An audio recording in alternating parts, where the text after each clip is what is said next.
today we're going to do a stereo install on a customer's car. I'm just going to give you a brief overview about the way that we install vehicle stereos. Most of the cars we get in from Japan have really nice stereos in them, but unfortunately they're chocked full of features that we unfortunately cannot use. So a lot of times here at JDM Off-Road, we will actually install brand new stereos in the vehicle so that all of the basic necessities that a customer wants to be able to use in a stereo are present, like your Bluetooth, your high def video or audio coming in from your radio stations, things like that. They'll all be present in some of these newer stereos. The customer's car that we're working on right now is a mid-90s Mitsubishi Pajero. Customer requested a double din stereo, specifically a Kenwood unit. I personally like Kenwoods. It's a nice stereo brand.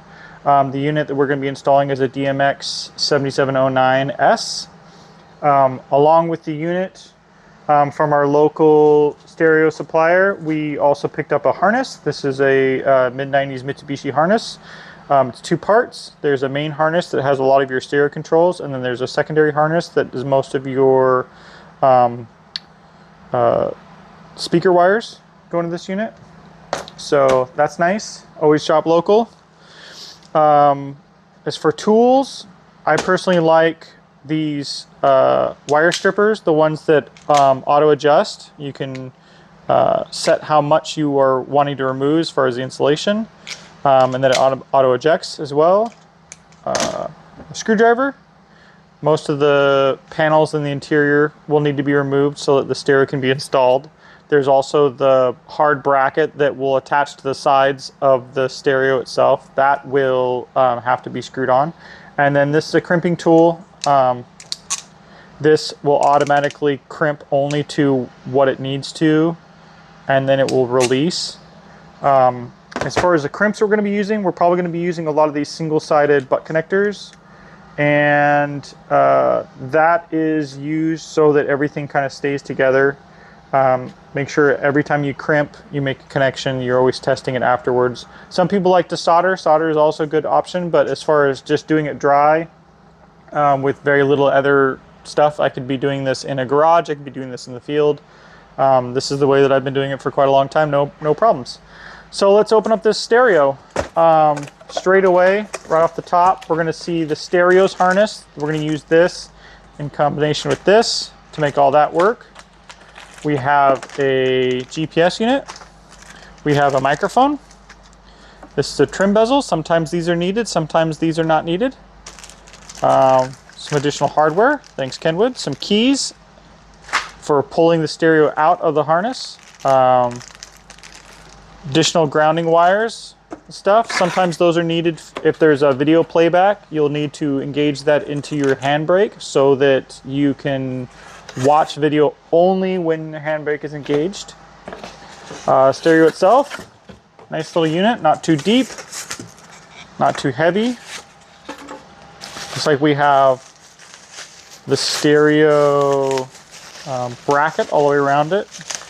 Cage, some people call them. These used to be used lots in the early 90s to ensure that people didn't steal your stereos. I know everyone, when you get a new stereo like this, you get in this frenzy, you get really excited, and immediately you want to take off this film. Try to leave the film on as long as possible. And in fact, when we're installing these on cars that have not yet sold, we will actually leave a lot of this film on even, as the person is purchasing the car. The longer that you leave this film on, the longer that you're protecting the actual screen itself. So I'm going to do most of this install trying to work around this film so that in no time when I'm trying to install it, am I going to damage the screen itself. That would be really, really no bueno. Instruments that are still attached to the back here. We have a front view camera. There's probably a rear view camera here. The mic connection. Here's your antenna connection. This is the park switch that I told you about. There's also a reverse switch if we had a rear camera. This would need to be engaged. This would be a signal wire for that. USB as well. Is that for like Apple CarPlay? This is for like Apple CarPlay. This could be also if you wanted to charge your phone as you were using it. This unit has a number of other slots that look like that they're available. AV in, video out. There's an HDMI, micro HDMI back there. GPS sensor if this unit came with navigation, that's where that would be plugged in. Here's your standard harness. A lot of these stereos have a factory fuse in it that protects the deck itself. If you have some kind of electrical issue, something isn't plugged in right, this can save the stereo from breaking itself. And then a lot of these red and white AV cables, these are for amplifiers and or subwoofers. You see this SW, that's a subwoofer, so that would be left and right for your subwoofer. And then your front and rears, if you were doing an amplifier that you're sending digital signal to, not necessarily electrical, this is where that information would be going into. And a little fan, nice, it cools itself, cool.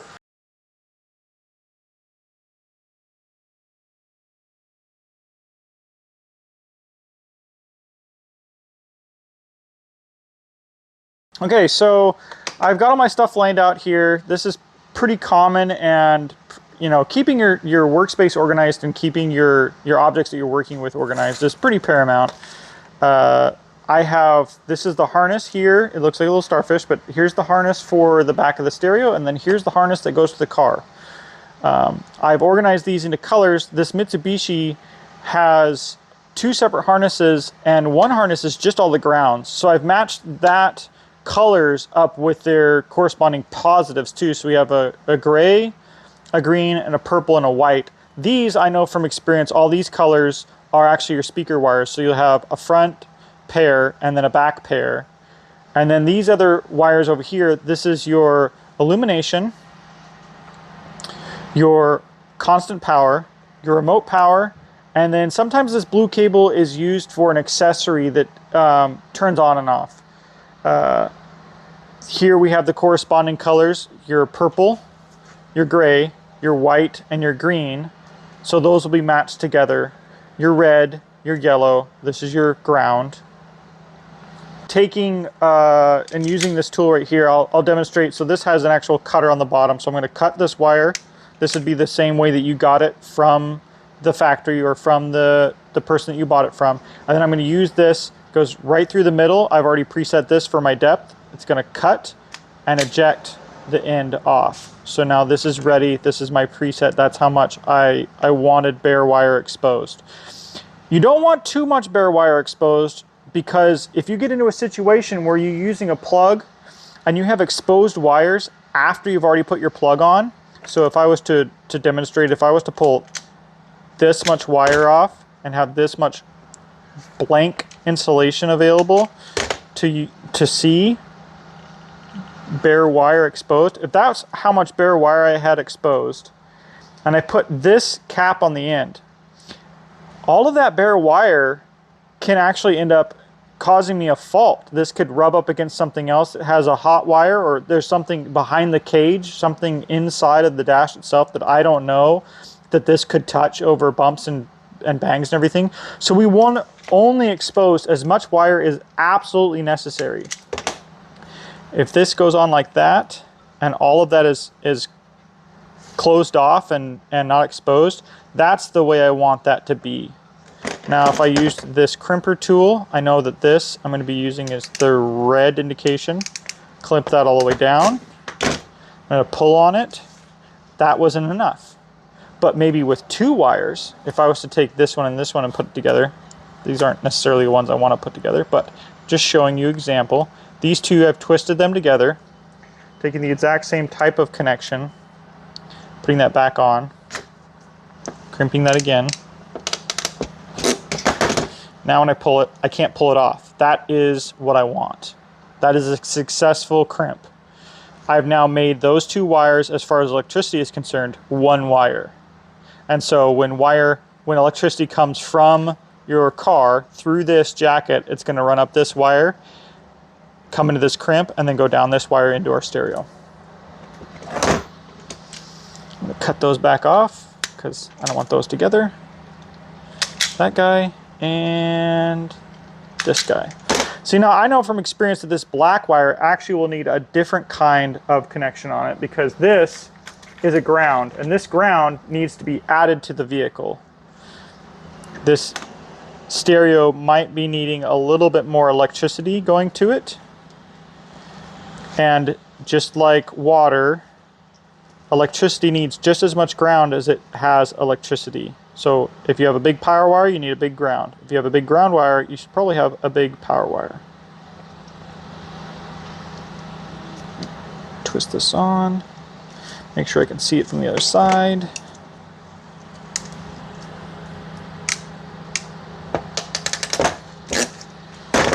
That crimp is solid. And then with this style of connection, I actually also want to hit this with a little heat. And take this insulation and sink that down. Now what that will do is it will ensure that no debris or adverse materials can get inside of this connection and affect the connection. Just like that. So this is now our ground. So for the rest of these guys, I'm going to do this similar thing here. I'm going to find my correct colors.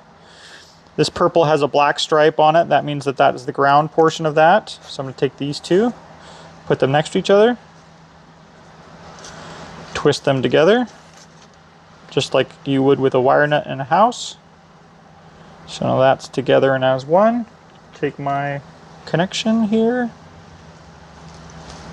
put that in, just like that. Crimp it down. There we go, one connection. I'm going to do that with all the rest of these. So a few moments later. So now this blue wire, I'm going to double check what this is. So from that, the blue wire is the powered amplifier or power antenna. I don't actually have one in this vehicle. They were very common in the early 2000s fancy Japanese cars. So if you have like an Acura Legend or a Lexus GS or something like that, it probably has a power antenna. Or if you have an amplifier, that blue wire is going to send an electrical signal to your amplifier. Now the amplifier has its own leads directly to the battery, but you don't want that power to be on constantly and the amplifier to be on constantly, because it's going to drain your battery, especially when you're not using it.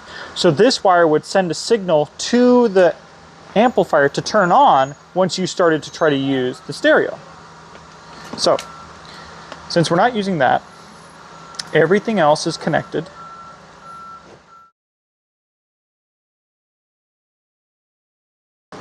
So next thing I'm going to do is I'm going to organize these wires so they're a little easier to take care of. We don't want this big bundle of stuff behind the stereo. If it's such a big bundle, it'll actually be hard to nest the stereo correctly. We'll end up in a situation where we will not be able to push the stereo in enough.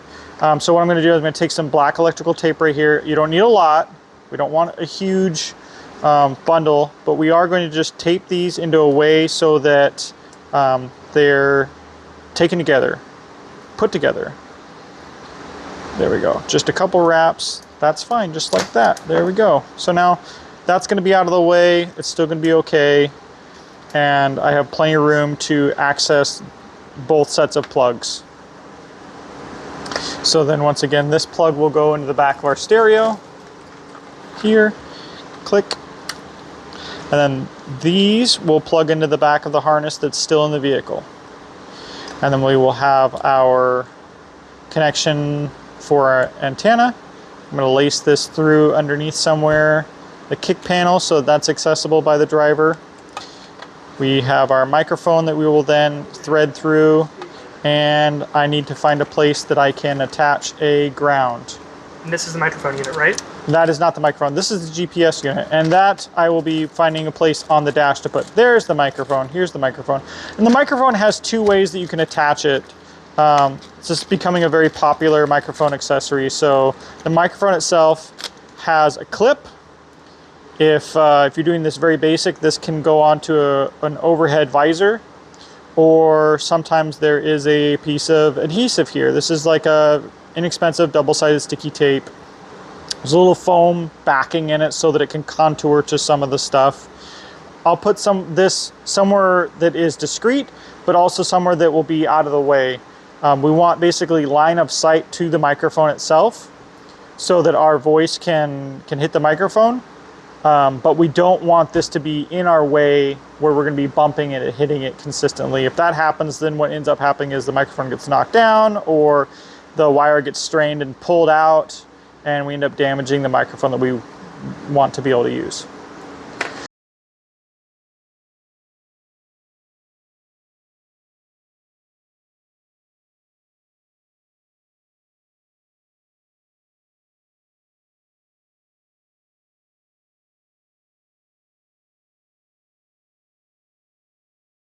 This vehicle the customer brought in, you know, has an interesting past. Somebody else had a stereo in here.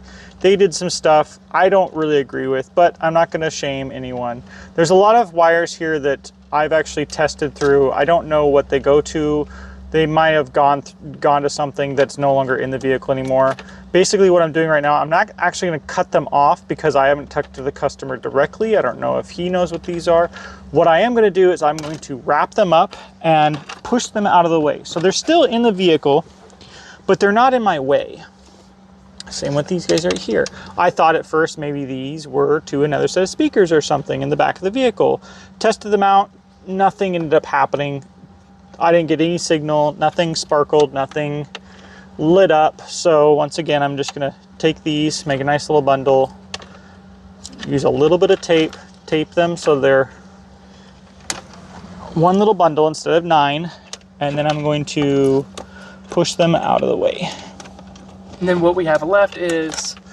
We have just the things that we're going to be using. We have our antenna, and then we have our 2 factory plugs. These are the harnesses that were in the vehicle. Now, all these different things here, those aren't factory. Those were somebody spliced these in Japan.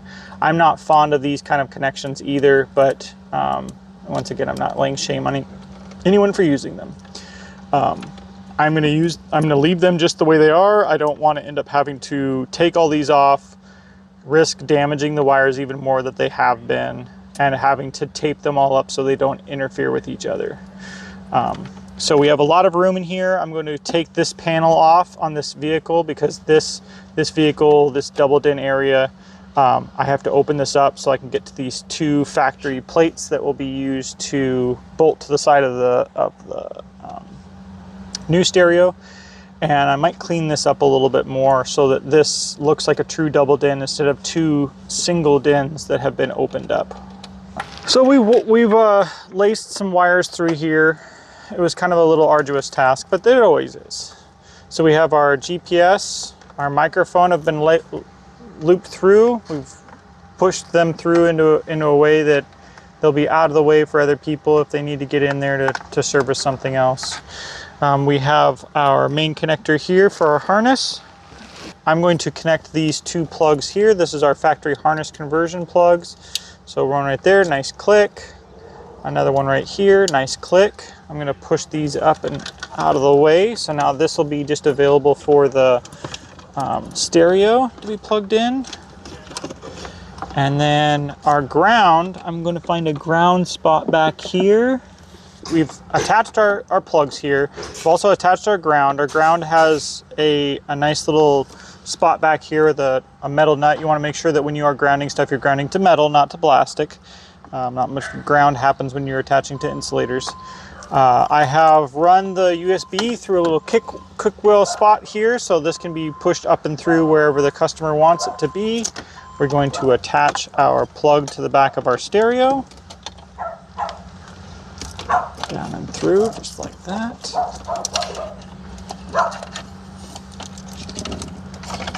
Okay, nice clip, click. Now all the rest of our accessories, we have our microphone, which is right there. We have our GPS signal right there. Make sure those are up and out of the way. Our antenna should be right back here. There it is. That's tucked in.